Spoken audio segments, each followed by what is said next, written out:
1008 श्री भगवान महावीर स्वामी की जय जय जय। अहिंसा परमो धर्म की जय जय जय। परम पूज आचार्य गुरुवर श्री विद्यासागर जी महाराज की जय जय जय। बोलिए परम पूज्य 108 मुनिवर श्री प्रमाण सागर जी महाराज की जय जय जय। मुनिवर श्री अरहत सागर जी महाराज की जय जय जय। नमो गुरुदेव नमो। एक बार मुझसे पूछा गया कि कोई बच्चा जब जन्म लेता है तो जन्म के समय रोता क्यों। और ऐसा कहा जाता है कि जो बच्चा जन्म के समय नहीं रोता उसकी स्थिति असामान्य हो जाती। मैंने कहा मेरे देखे मुझे ऐसा लगता है कि जब बच्चा जन्म लेता है प्रसव की पीड़ा को पार करके आता है, और जब कभी हमारे जीवन में पीड़ा आती है तो वह हमारे लिए रुदन लाती है, रोना आता है। पीड़ा की वजह से रोना आता है, लेकिन रोना का एक सकारात्मक पहलू ये है कि रो लेने से मन हल्का हो जाता है, फिर व्यक्ति उस दर्द और पीड़ा को भूल जाता है। शायद यही वजह है कि बच्चा प्रसव की वेदना पाकर जब जन्म लेता है उसे रोना आता है, लेकिन रोकर वो अपने सारे दर्द को भूल जाता है और जीवन भर सब कुछ अच्छा कर पाता है। लेकिन जो रो नहीं पाता शायद वो अपने दर्द को भूल नहीं पाता, इसलिए वह असामान्य हो सकता है। एक वजह ये भी है। और दूसरी बात मुझे ये भी दिखती है कि मनुष्य की एक स्वाभाविक प्रवृत्ति होती है, जब कभी वह किसी नए परिवेश में आता है तो नए परिवेश में आने से उसे थोड़ी तकलीफ होती है, पीड़ा होती है, दुख होता है। उस पीड़ा की स्थिति में उसके आंखों में आंसू आते, वो रोता है। लेकिन जैसे ही उस परिस्थिति से वो परिचित होता है, वो एडजस्ट हो जाता है, उसी सिचुएशन में उसकी आंसू बंद हो जाते हैं, फिर वो कभी नहीं रोता। बच्चे का एक नया जन्म एक नई परिस्थिति में उत्पत्ति का द्योतक है, नए परिवेश में उत्पन्न हुआ है। उस नए परिवेश में जन्म लेने वाला बच्चा जब तक उससे पूरी तरह परिचित नहीं होता रोता है, घबराता है, लेकिन जैसे ही परिचित होता है वो शांत हो जाता है। आप थोड़ा और आगे बढ़े, एक बच्चे को ही देखें। कोई बच्चा जब किसी नई जगह में जाता है या किसी नए व्यक्ति से मिलता है तो उसको रोना आता है, वो रोता है। वो उसके पास नहीं जाना चाहता, वहाँ रहना नहीं चाहता, वो अपना स्थान बदलना चाहता है। लेकिन थोड़े समय बाद जब उससे परिचित हो जाता है तो उसी स्थान पर और उसी व्यक्ति के साथ वो कीड़ा भी करता है, खेलता भी है, आनंद लेता है। सार क्या निकला, जब तक चीज़ों से हम पूरी तरह परिचित नहीं होते तब तक हमें रोना आता है। जब हम परिचित हो जाते हैं, वह स्वीकार कर लेते हैं, रोना मिट जाता है। आज र की बात है और मैं आज के संदर्भ में 4 बातें आप सबसे करूँगा। रोना आना, रोना मिटना, रोना रोना और रोना मिटाना। चारों मुहावरे हैं। सामान्य अर्थ आप सबको परिचित है, लेकिन आज मैं इस संदर्भ में आप सबसे कुछ गहरी बातें कहना चाह रहा हूँ। वो बातें जो हमारे जीवन के लिए एक बड़ी आवश्यकता है। ये रोना हमारी दुर्बलता भी है तो रोना हमारी एक ताकत भी बन सकती है। सबसे पहली बात रोना आने की है। आप अपने मन से पूछो, आपको कभी रोना आता है? ऐसा कोई व्यक्ति नहीं है जिसको कभी रोना नहीं आता होगा। हमारा जन्म ही हमारे रोने से हुआ है और आदमी ज़िंदगी भर रोता है। रोना चाहे जब आ जाता है, कब आता है? जब कोई दुख होता है, कोई पीड़ा होती है, कोई कष्ट होता है, कोई परेशानी होती है, किसी का वियोग होता है, कोई विपत्ति आती है, परिस्थितियां हमारे प्रतिकूल होती है, व्यक्ति को रोना आता है। कुल मिलाकर दुख भरी पीड़ा भरी स्थिति में रोना आता है ना। तो रोना आना एक स्वाभाविक प्रक्रिया है। लेकिन देखने की बात यह है कि रोना आने के बाद तुम्हारा रोना ओम, थोड़ा देखो, रोना आने के बाद ये भी एक रोना है ना। तो रोना आने के बाद तुम्हारी स्थिति क्या होती है? रोना आता है तो वो क्षणिक, रो लिए, मन हल्का हो गया। कई लोग बोलते हैं ना मुझे बड़ा रोना आ रहा है, आ गया, रो लिए, मन हल्का हो गया। चाहे कैसी भी परिस्थिति हो, उस वियोग भरी स्थिति या दुख भरी स्थिति, पीड़ा भरी स्थिति में कुछ पल के लिए रोना आया और मन शांत हो गया। तो रोना आना उतना बुरा नहीं है अगर रोने के बाद मन शांत हो जाए तो।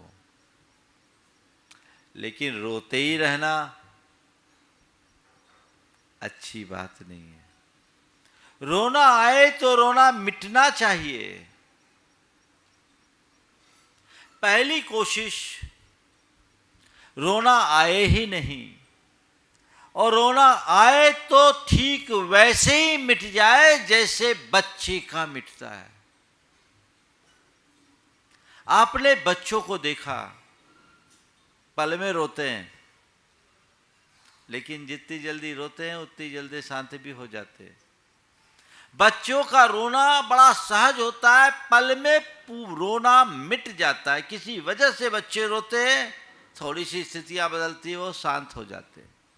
तुम्हारे सामने जब कभी ऐसी कोई विपरीत स्थिति आए, तुम्हारा मन रोए, तुम्हें रोना आए, ये स्वाभाविक प्रक्रिया। हालांकि ये दुख और व्यथा की एक स्थिति है जो हमारे जीवन को असहज बनाती। ओम। दुख और व्यथा की स्थिति है जो जीवन को असहज बनाती। ऐसी असहज दशा में हमारे अंदर स्थिरता होनी चाहिए, रोना नहीं आना चाहिए, और रोना आए तो जल्दी से जल्दी रोना मिट जाना चाहिए। और ये कब होगा? तुम चाहते हो मेरे जीवन में रोना ना आए, तो उसका बड़ा सहज तरीका है, जो भी तुम्हारे सामने जैसी भी स्थितियाँ है उसमें एडजस्ट होने का अभ्यास कर लो। हर चीज को सहज भाव से स्वीकार कर लो। सुख हो तो उसे स्वीकार करो, दुख हो तो उसे स्वीकार करो, संयोग हो तो उसे स्वीकार करो, वियोग हो तो उसे स्वीकार करो, लाभ हो तो उसे स्वीकार करो, नुकसान हो तो उसको स्वीकार करो, मान हो तो उसे स्वीकार करो, अपमान हो तो उसे स्वीकार करो। जो है सहज स्वीकार कर लेने पर रोना मिट जाता है। अपने जीवन के अनुभवों को पलट कर देखिए। जब कभी भी तुम्हारे मन में किसी बात को लेकर रोना आया, जब कभी भी रोते हैं, रुआसे होते हैं, लेकिन थोड़ी देर बाद जब हमें कोई समझाए, एक मोटिवेशन मिलता है, व्यक्ति एकदम प्रसन्न हो जाता है। रोता हुआ व्यक्ति मुस्कुराने लगता है। ये रुदन की जगह मुस्कान कैसे प्रकट हुई? सिचुएशन सेम है, परिस्थितियां कुछ नहीं बदली। जिस वजह से वो व्यक्ति रो रहा था, वजह है अभी भी जहां की तहां है, लेकिन अब मुस्कुरा रहा है। क्यों? बुझा चेहरा खिल रहा है। क्यों? अभी तक मुरझाए थे, अब एकदम खिले हुए। वजह क्या है? बात केवल इतनी है, जब तक हम परिस्थिति को स्वीकार नहीं करते, रोना मचा रहता है, और जैसे ही हम परिस्थिति को स्वीकार लेते हैं, रोना मिट जाता है। ये एक सूत्र है, अपने रोने को मिटाने का। अगर तुम चाहते हो कि मेरे जीवन में रोना आए ही नहीं, मुझे रोना ही ना पड़े, संत कहते एक बार रो लिया, अब जिंदगी भर रोने का काम क्या? जन्म में रो लिया, काम खत्म। फिर भी ये एक मानवीय दुर्बलता है, अगर रोना आता है आए, पर रोना आने के बाद रोना जारी न रहे। रोना आना और रोते रहना में बड़ा अंतर है। रोना आना और रोते रहना, कई बोला रे ये तो रोते ही रहता है। रोते रहने का मतलब चिड़चिड़ा नहीं, उसके मन में शिकायतें, अपना दुखड़ा प्रकट ही करता रहता है, रोते ही रहता है। तो रोने की आदत अच्छी बात नहीं है। तुम अपने मन को दुखी होने से बचाओ। आंख में आंसू कुछ पल के लिए आए और मिट जाए, कोई बुराई नहीं है, पर हृदय में पीड़ा कभी नहीं होनी चाहिए। जीवन की उपलब्धि उसमें है। मन में दुख और क्षोभ कभी नहीं होना चाहिए, ये जीवन की उपलब्धि है। और ऐसी उपलब्धि तुमने अपने भीतर घटित कर ली, जीवन में चमत्कार होगा। रोना आए ठीक है, रोते नहीं रहना है, रोना मिटाना है। रोना मिटेगा कैसे? जब हम तत्व ज्ञान को सामने रखेंगे। तत्व ज्ञान जिसके सामने है वो जीवन में कभी नहीं रोता, न रोता है न रुलाता है। चाहे जैसी भी परिस्थितियां क्यों ना हो, उसमें वो संघर्ष करता है। और एक बात ध्यान रखना, हमारा जन्म ही संघर्ष के बाद हुआ है। जन्म ही संघर्ष के बाद हुआ है।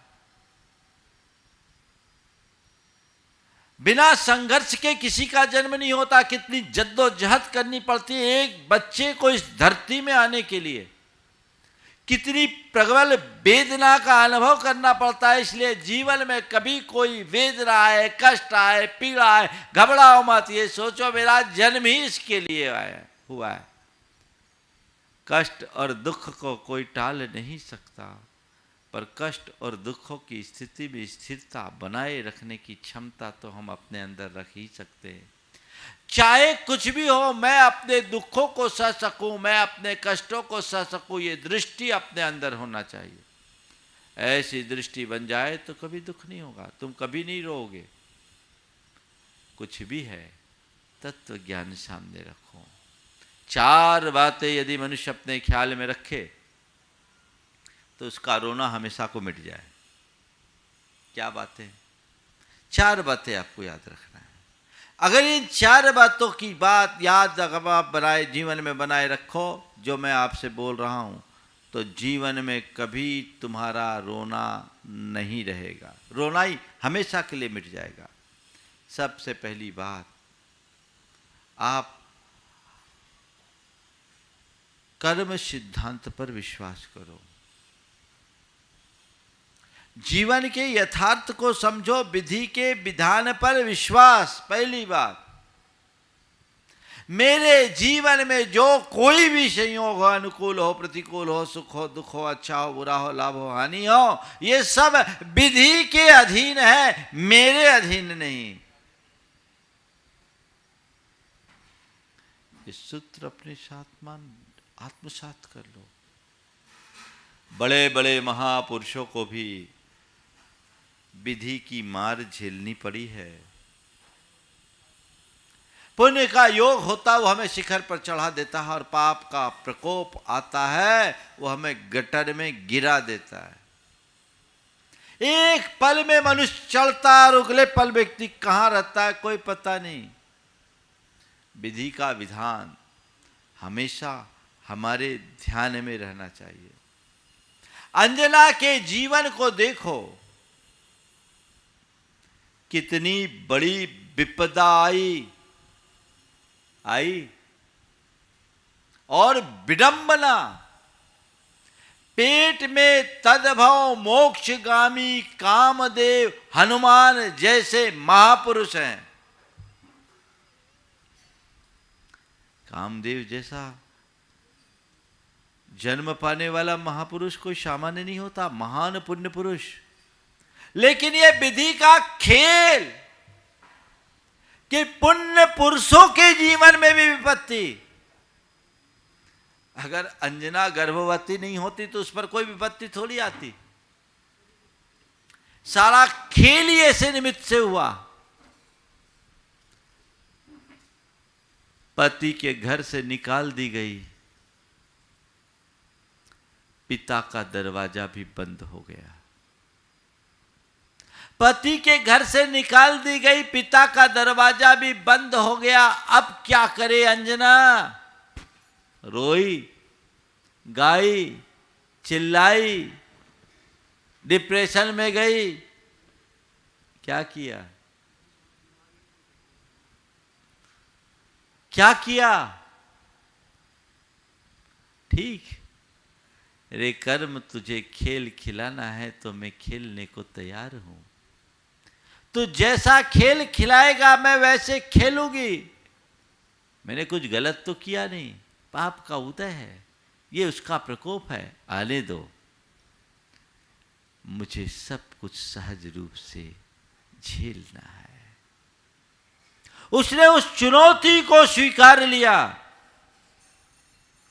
और 9 माह तक एक अबला स्त्री निर्जन वन में एकाकी रही। बस उसके साथ एक थी बसंतमाला। कितना बड़ा साहस, कितना बड़ा पराक्रम, कितनी बड़ी ताकत उसके पास थी। कोई दूसरा होता तो रो रो के अधमरा हो जाता। आप लोग कहते नहीं तो रोते रोते अधमरा हो गया, और रोगे तो मरोगी। रोना क्यों? विधि के विधान पर विश्वास रखने वाला मनुष्य कभी रोता नहीं। मेरे संपर्क में एक व्यक्ति है जिनके जीवन में एक साथ 3 बड़ी ट्रेजेडी हुई। सबसे पहली तो उनकी पत्नी की दोनों किडनी खराब हुई। सप्ताह में आज भी 3 डायलिसिस हो रही, 3 डायलिसिस। दूसरी बात, उनको व्यापार में बड़ी चोट लगी, उसी दौर में लाखों रुपए का नुकसान हो गया। और तीसरी बात, उनके बेटे की सगाई टूट गई। 3 घटना एक साथ, ये 6 महीने के अंतराल में। लेकिन वो व्यक्ति उसमें विचलित नहीं हुआ, विचलित नहीं हुआ। मुझसे भी नहीं बताया कि महाराज ऐसा ऐसा हो गया, मैं क्या करूं। उसके एक मित्र ने बताया कि महाराज इसके साथ ऐसा ऐसा हो गया। बड़ा तत्वज्ञ व्यक्ति था, जुड़ा हुआ व्यक्ति, नियमित आता, आज भी आता है। तो मैं जैसे ही उसकी तरफ मुखातिब हुआ, बोला महाराज आप ही सब कहते हो जो कर्म का खेल है वो तो खेलना ही पड़ेगा, कर्मोदय है। अब आपसे कहूँ या औरों से कहूँ, होना क्या है, जो है उसका तो सामना करना ही पड़ेगा। महाराज आप हमेशा कहते हो जो सामने हो उसका सामना करो, मैं सामना कर रहा हूँ, मैं कर्म का उदय मान रहा हूँ। अब जैसा होगा, समय बदलेगा, सब कुछ ठीक हो जाएगा। हमारे साथ इलाज हमारे हाथ में है, वो मैं कर रहा हूँ। व्यापार में नफ़ा नुकसान होता रहता है, मैं तो इन सब बातों में सकारात्मक दृष्टि रखता हूँ। मैं सोचता हूँ कि मेरी पत्नी की किडनी खराब भले हुई है, लेकिन कम से कम वो डायलिसिस पर अभी जीवित तो है। अगर कोई सही किडनी मैच का मिल जाएगा तो उसकी ज़िंदगी आगे बढ़ जाएगी। और महाराज आप ही लोग तो कहते हो जब तक आयु कर्म का सद्भाव है तो मैं कोई हिला नहीं सकता, मैं उसी सूत्र पर चल रहा हूँ। कम से कम मेरी पत्नी, धर्म पत्नी जीवित तो है और बहुत कुछ बोल बता तो रही है।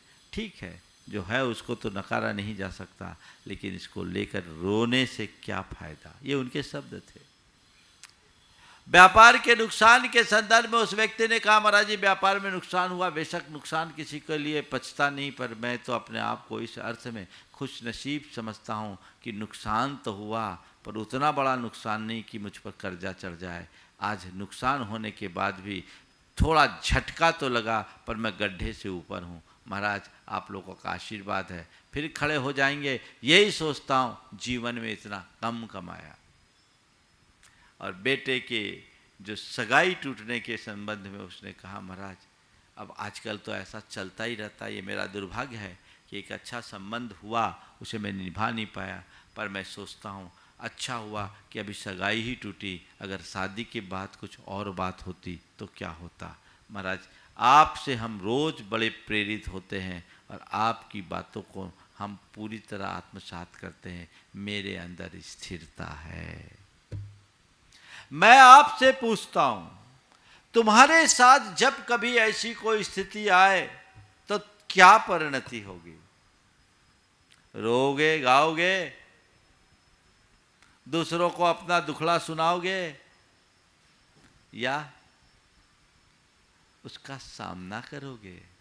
अगर स्वीकार लोगे तो रोना खत्म, दुख मिट जाएगा।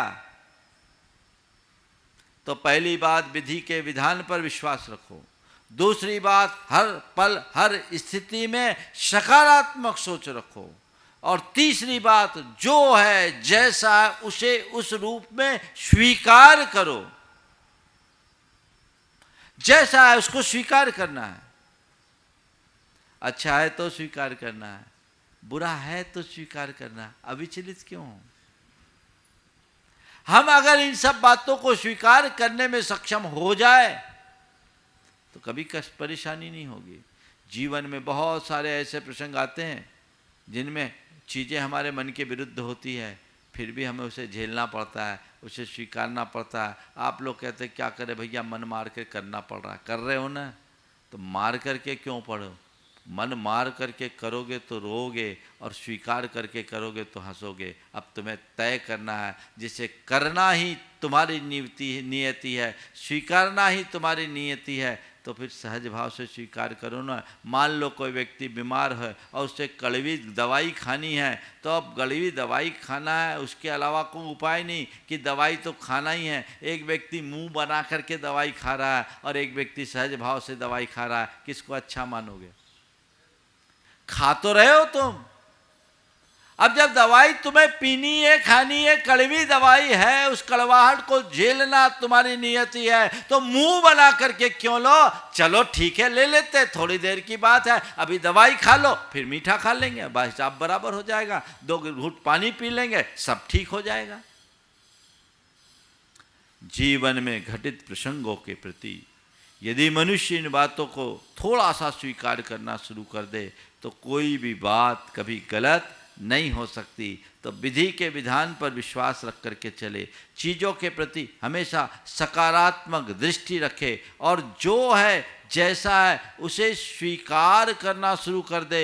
और चौथी बात, कभी प्रतिक्रियाओं से प्रभावित ना हो और प्रतिक्रियाएं ना करे, रोना आएगा ही नहीं। ये चारों बातें आ जाए, रोना आएगा नहीं, रोना मिट जाएगा। समझ गए? तो रोना रोना बंद करो, ठीक है? तो रोना आना, रोना मिटना। अब तीसरी बात है रोना रोना। रोते रहते कुछ लोग, सब अपना रोना रोते हैं, है ना? कहीं भी जाओ, भगवान के पास भी जाएंगे तो अपना रोना लेकर के जाएंगे, गुरु के पास भी जाएंगे तो अपना रोना रोएंगे, मित्रों के पास भी जाएंगे तो अपना रोना रोएंगे। कुछ लोग ऐसे होते हैं जिनकी जिंदगी ही ऐसी होती है, बड़े फरियादी मिजाज के लोग होते हैं। जब किसी के सामने दुखड़ा ही रोना रहेंगे, अपनी बात करेंगे, अपने दुखों का बखान करेंगे। मैं तुमसे पूछता हूँ, तुम सब जगह जाकर अपना रोना रोओगे तो कौन पसंद करेगा? तुम्हारे पास कोई व्यक्ति आए रोज अपना रोना रोए तो तुम क्या कहोगे? देखती आ गया अपना रोना लेके, यही कहोगे ना? कोई पसंद करेगा? क्यों? क्यों रोना रोए? दूसरों के आगे अपना रोना क्यों रोए? क्या वो हमारा रोना मिटा देगा? नहीं। रोना रोने की आदत बहुत बड़ी दुर्बलता है। जो व्यक्ति अपने जीवन और जीवन की व्यवस्था को ठीक तरीके से समझते हैं वे कभी रोते नहीं, और कभी ऐसी रोने की स्थिति आ भी जाए तो तुरंत अपने रोने को मिटा देते हैं। चाहे जिसके सामने अपना रोना रोना कतई अच्छी बात नहीं है। कहते हैं ना, रहीमन अब निज मन की व्यथा मन ही राखो गोए, सुन इटले हैं लोग सब, क्या सुन इटले हैं लोग सब, बांट न ले कोई। कि तुम अपने मन की पीड़ा को अपने भीतर ही खत्म करो, मन ही राखो गोई, अपने अंदर छिपा के रखो, दूसरों के सामने अपना रोना मत रो, ये बहुत बड़ी कमजोरी है, बुजदिली है। जो व्यक्ति साहसी और पराक्रमी प्रकृति के लोग होते हैं वो कभी चाहे कैसी भी चुनौती भरी स्थिति क्यों ना हो, रोना नहीं रोते, रोना नहीं रोते, वो संघर्ष करते हैं, साहस और पराक्रम के साथ आगे बढ़ते हैं और चुनौती को उपलब्धि में परिवर्तित कर डालते हैं। ओम, वो चुनौती को उपलब्धि में परिवर्तित कर देते हैं। क्यों रोएं? रोने से होगा क्या? पर बस हो गया, रोना लेके चले गए। दुख रोना से हल्का होता, रोना रोने से नहीं होता। दुख को हल्का मत करो, जीवन को हल्का बनाओ, भार मुक्त हो जाओ, सही दिशा अपनाओ, सब ठीक हो जाएगा। अगर तुम सही तरीके से अपना जीवन जियोगे तो कभी कोई कठिनाई नहीं होगी। मैं ऐसे अनेक लोगों को जानता हूं जो कभी भी चाहे जैसी स्थिति हो रोना नहीं रोते, सहन करते हैं, बर्दाश्त करते हैं, अपने अंदर स्थिरता रखते हैं और ऐसे लोग ही दुख को सुख में परिवर्तित करने का सामर्थ्य पाते हैं। चाहे जैसा संघर्ष हो, चाहे जैसी चुनौती सामना करो ना, अब रोना रोने से क्या होगा और दूसरों के आगे रोना रोगे तो क्या होगा? हाँ, अभी मैंने आप सबके कहा थोड़ी सोच को बदल लो, सकारात्मक देखना रख लो तो रोना मिट जाएगा। मैं जयपुर में था, एक बहन जी आई, बहुत दुखी, बोझिल, एकदम चेहरा ऐसे जैसे मुरझाया हुआ। प्रकृति ने शरीर तो बहुत खूबसूरत दिया था लेकिन सारी रौनक मिटी हुई थी, 12 बजे हुए थे। आकर के कही, महाराज जी बहुत दुख है, बहुत कष्ट है, बहुत पीड़ा परेशानी है। बोले क्या बात? उनके पति एक डॉक्टर थे, अपार संपत्ति थी। उनके कहे अनुसार जिस गांव में वो रहती लगभग 250 बीघा जमीन, और उसमें कुछ ऐसे मौके की जो फुट के हिसाब से बिकने वाली थी। और उस 250 बीघा जमीन में कुछ संपत्ति कुछ लोगों ने अवैध रूप से कब्जा कर लिया था। इस बात को लेकर के वो बहुत दुखी थी कि अब मेरे को कोई साथ नहीं देता, महाराज मेरे पति देव नहीं हैं, 2 बेटियां थी, दोनों बेटियों का हमने विवाह कर दिया, दोनों डॉक्टर हैं, हमारे दोनों जवाई भी डॉक्टर हैं और सब दोनों जयपुर में ही सेटल है। वो जयपुर से दूर कुछ एक गांव में रहती थी और हमारी संपत्ति है, मैं सबसे बोलती हूँ कोई सुनता नहीं, मुझे लगता है मेरी संपत्ति को कोई हड़प न ले, अब क्या होगा क्या होगा क्या होगा, तरह तरह की बातें उसने कही। 2-3 मिनट तक मैंने उनकी बात को धैर्यपूर्वक सुना और हमने कहा ये बताओ तुम्हारी कुल संपत्ति कितनी? मैंने हमारे 200 बीघा से अधिक है। हम बोले उसमें कब्जा कितनी जमीन पे हुआ है? बोला महाराज जी वो 5-7 बीघा हो। 200 बीघा में 5-7, बाकी तो सुरक्षित? हाँ महाराज बाकी तो सुरक्षित है। बोले 200 बीघा सुरक्षित है, उसकी तुम्हें खुशी नहीं, 5-7 बीघा जो झंझट में पड़ी उसको लेकर के रो रही है? नहीं महाराज जी वो बहुत मौके की जगह है, बहुत तकलीफ होती है। बोले ठीक है, लेकिन मुझे तकलीफ इस बात की है, तुम्हारी बात को सुन करके मुझे इस बात का आश्चर्य हो रहा है कि तुम्हें अपने पति को जाने का कोई दुख नहीं है, पति की संपत्ति जाने के लिए तुम इतनी दुखी हो रही है। संपत्ति किसकी थी? मेरे पति देव ने खरीदी थी। तो पति देव ने जिनने संपत्ति जोड़ी वो ही नहीं रहे, वो छोड़ करके गए, तो तुम क्यों रो रही हो? तुम क्या लेकर जाओगे और किसको अपनी संपत्ति मान रहे हो? उनकी बेटी मेरे पास थी, दोनों बेटियां, दोनों डॉक्टर थी। हम बोले तुम्हारी असली संपत्ति तो ये बेटियां जो आज पढ़ लिख करके योग्य है, दोनों डॉक्टर है और तुम्हारे दोनों जमाई भी डॉक्टर हैं, तुम इधर उधर क्यों जाते? बेटियों ने कहा महाराज हम लोग मम्मी को बहुत समझाते, मानती नहीं। आप बताइए, चाहे जहाँ अपना रोना रोते रहती, कभी इधर जाती, कभी उधर जाती, कभी इस डिपार्टमेंट में, कभी उस डिपार्टमेंट में, कभी इस वकील के पास, कभी उस वकील के पास, महाराज इसको तो कैसे भी आप संभालिए।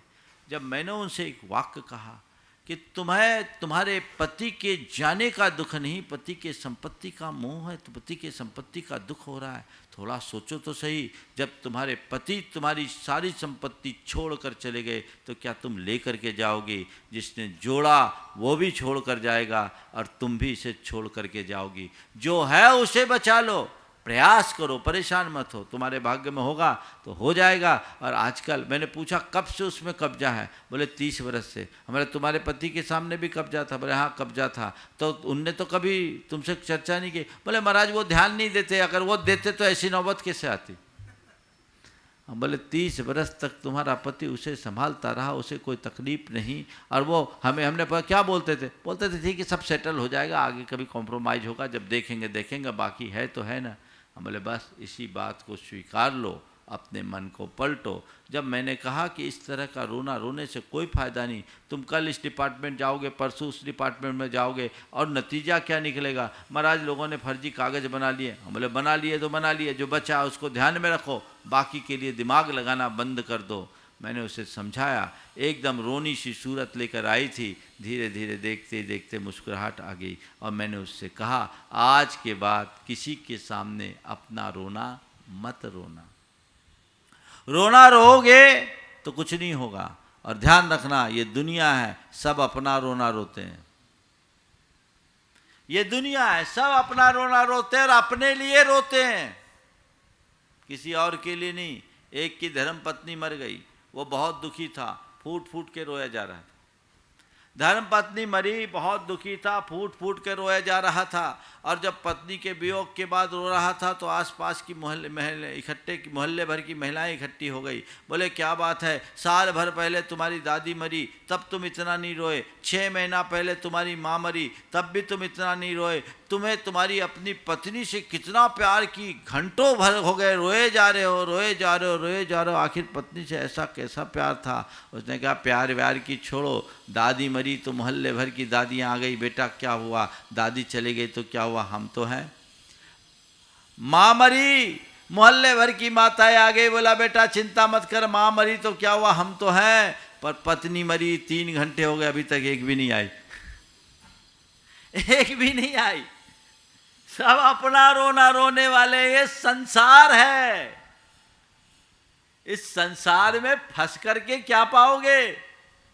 जीवन का पथ प्रशस्त करो, अपने आप को समझो, अपने आप को संभालो, रोने की आदत बंद करो, नहीं तो कहीं ऐसा ना हो जाए जो तुम्हारे लिए पंक्ति लागू हो जाए, रोते रोते ही निकल गई सारी जिंदगी, बोझा ढोते ही निकल गई सारी जिंदगी। ये जिंदगी भले रोने से शुरू होती है पर रोने के लिए नहीं है, ये जिंदगी जन्म जन्म का रोना मिटाने के लिए है। इसलिए रोना रोने की जगह रोना मिटाओ। चौथी बात, रोना मिटाना, रोना मिटाने की कला अपनाओ। कई बार आप लोग कहते हैं ना चलो भैया रोना मिटाओ, यानी सामने वाले की जो शिकायत है उसको ख़त्म करो, झंझट है उसको ख़त्म करो, मामला को सेटल करो, कॉम्प्रोमाइज़ करो, रोना मिटे। पर ध्यान रखना ये तो बाहर का रोना है, इसको तो तुम लोग कभी कभी मिटा ही देते हो और कोशिश भी करते हो। कहीं कोई ऐसी स्थिति हो तो किसी भी तरीके से मामले को सेटल करो, रोना मिटाओ। पर मैं तो कहता हूँ ये थोड़े देर का रोना मत मिटाओ। एक का रोना मिटाओगे, दूसरे का मिटाओगे, तीसरे का मिटाओगे, चौथे का मिटाओगे, किसी न किसी का रोना तो लगा ही हुआ है। इसी का नाम तो संसार है, जहाँ रोना उसका नाम संसार है। सच्चे अर्थों में अगर मुझसे पूछो तो मैं कहूँगा ये जन्म जन्म का रोना मिटाओ, जन्म जिंदगी का रोना मिटाओ। रोना ही मिट जाए, सारा दुख ही समाप्त हो जाए, भव संतति खत्म हो जाए, मोक्ष मार्ग के पथ पर चलो, आत्मज्ञान को प्राप्त करो, रत्नत्रय को अंगीकार को सही पथ पर चलो, जिससे तुम्हारा जन्म जन्म का रोना मिटे। एक धर्माचरण ही वो ताकत है, धर्म आराधना ही वो शक्ति है जिससे तुम्हारा रोना मिट सकता है। भाव भाव का रोना मिट सकता है। अपना रोना मिटाओ, औरों का रोना मिटाओ। रोना रोने की आदत से बाज आओ, हमेशा का रोना मिटा दो, यानी जड़ उखाड़ दो। तुम्हारे जीवन के जो दुखों का रोना है ना, उसके पीछे बाहर के निमित्त गौण है, वे जिम्मेदार नहीं है। तुम कहते हो मैं, मेरे दुख का कारण यह है, मेरे दुख का कारण यह है, इसकी वजह से ऐसा हो रहा है, उसकी वजह से ऐसा हो रहा है, ये ऐसा कर रहा है, वो ऐसा कर रहा है। ये जो बातें हैं, ये सब अज्ञान भरी बातें हैं, ये आरोप की भाषा है। इस वजह से, उस वजह से ये जो तुम्हारा रोना है, ये अज्ञान है। असल में तुम्हारे रोने का जो मूल है वो तुम्हारे भीतर है, वो तुम्हारे भीतर के दोष हैं, वो तुम्हारे अंदर का विकार है, वो तुम्हारे भीतर के दुर्बलताएं हैं। वो जब तक तुम्हारे अंदर बनी रहेगी, ये रोना नहीं मिटेगा। रोना को मिटाना है तो जड़ को खत्म करो, अपने आप को भीतर से बदलने की कोशिश करो। अंतरंग में जब तक अध्यात्म की प्रतिष्ठा नहीं होती, जीवन का रोना जारी रहता है। अपना रोना मिटाना है तो अध्यात्म को आत्मसात करो। एक विचारक ने बहुत अच्छी बात की, मनुष्य रोते हुए जन्मता है, शिकायतें करता हुआ जीता है। मनुष्य रोते हुए जन्मता है, शिकायतें करता हुआ जीता है, और निराशा के मलबे में दबकर मर जाता है। बस यही तो तुम्हारे जीवन की कहानी है। हताशा और निराशा में मर जाओगे? नहीं। रोते हुए हम जन्मे तो हंसते हुए जीना सीखो, और इस तरीके से जियो कि तुम्हारे जाने के बाद दुनिया तुम्हें याद करके रोए, तुम्हें रोना ना पड़े। जब भी इस दुनिया से जाने की स्थिति हो, इस अनुभूति के साथ जाओ कि मैं पूर्णतः तृप्त हूँ, संतुष्ट हूँ, मुझे किसी प्रकार का कोई कष्ट नहीं, दुख नहीं, पीड़ा नहीं। आज से सोचो, अभी थोड़ी देर के लिए कल्पना करो कि इस क्षण, अभी इस क्षण यदि तुम्हारी मौत तुम्हारे सामने आ जाए और तुम्हें इस दुनिया से जाना पड़े, तो तुम किस स्थिति में हो? उसे सहज रूप से स्वीकार करके कि ठीक है, मैंने अपनी ये पारी पूरी कर ली, मैं जा रहा हूँ, चलो मैं तैयार हूँ। या अरे अभी तो मैं कुछ कर ही नहीं पाया, अचानक ये सब हो गया, हे भगवान अब क्या होगा? मेरा तो सारा काम फैला हुआ, अब क्या होगा? सारा पसारा फैला हुआ, अब क्या होगा? कौन सी परिणति होगी तुम्हारी, पहली या दूसरी? बोलो, पहली दूसरी? सब नंबर 2 ही पसंद करते, 1 नंबर को पसंद कौन करता है ना? यही मनुष्य के जीवन की विफलता के लक्षण है। उसी मनुष्य का जीवन सफल माना जाता है जिसका हर काम पूरा हो, अधूरा ना हो। हर पल अपने आप को पूर्ण बनाने की कोशिश करो, अपूर्णता को अपने जीवन में स्थान ही मत दो। और जब जीवन को सही दिशा दोगे तो ये सब चीजें अपने आप घटित होगी। तो आज र की बात है, रोना की बात है। अपने बचपन के उन क्षणों को याद करो जब रोए, चीजें हमारे चीजों से जैसे परिचय हुआ, रोना मिटा। जीवन की व्यवस्था को जिस दिन तुम समझ लोगे, रोना मिट जाएगा। ये एक बहुत बड़ा सत्य है। मुझे जीवन और जीवन की व्यवस्था को ठीक तरीके से पहचानना है, जानना है और अपना रोना मिटाना है। आज तक तो हम रोते ही रहे, रोते ही रहे, रोते ही रहे, लेकिन अब ये रोना ना हो, ये हमेशा हमेशा का रोना मिट जाए। भगवान से यही प्रार्थना करें, हमारा रोना मिटे, संसार के हर प्राणी का रोना मिटे तो जीवन में सार है। बाकी ये तो मतलब की दुनिया है। सेठ था, बीमार था और बीमार अवस्था में बार बार कह रहा था, हे भगवान मुझे उठा ले, हे भगवान मुझे उठा ले, हे भगवान मुझे उठा ले। बाजू के पलंग पर सेठानी लेटी थी, उसने भी कहना शुरू कर दिया, हे भगवान मुझे भी उठा ले, हे भगवान मुझे भी उठा ले, हे भगवान मुझे भी उठा ले। जब बार बार सेठानी भी सेठ के साथ दोहराने लगी कि हे भगवान मुझे भी उठा ले, हे भगवान मुझे भी उठा ले, तो सेठ ने कहा अगर यही पीछे आती है तो मुझे अभी नहीं जाना, अगर यही पीछे आती है तो अभी मुझे नहीं जाना, यही ठीक है। ये दुनिया है और इस दुनिया की वास्तविकता को समझे तो रोना आना और रोना मिटना ये एक सहज प्रक्रिया है। लेकिन रोना रोना कतई ठीक नहीं है। हमें रोना रोना नहीं चाहिए, रोना मिटाने की कला अपनानी चाहिए। समय आप सबका हो गया, यही इसी स्वभाव के साथ बोलिए परम पूज्य आचार्य गुरुवर श्री विद्यासागर।